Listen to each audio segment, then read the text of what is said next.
আসসালামু আলাইকুম। আমি নাইমুর রহমান মুনাজ। আমি আমার এইচএসসির পর উচ্চশিক্ষার জন্য কানাডা যাওয়ার সিদ্ধান্ত নিই। তখন আমি বিভিন্ন এজেন্সির ব্যাপারে আপডেট নেওয়া শুরু করি। তখন আমি দেখতে পাই যে সবুজ গ্লোবাল এডুকেশন কিন্তু তারা বেসিক্যালি ইউকে নিয়ে কাজ করে, কিন্তু আমি দেখতে পাই যে তারা কানাডা নিয়েও রিসেন্টলি কাজ করা শুরু করে।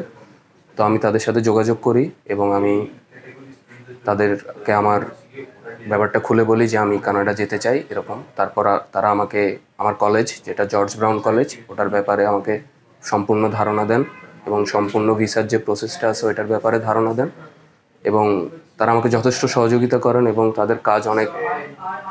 তারা অনেক ভালোভাবে কাজ করেন বিধায় আমি আমার ভিসাটা পেয়েছি। তো থ্যাংক ইউ সবুজ গ্লোবাল এডুকেশন। আমি চাইবো আপনারাও যাতে কানাডার জন্য তাদের উপর বিশ্বাস করেন অথবা তাদের সহযোগিতা নিতে আসেন। ধন্যবাদ।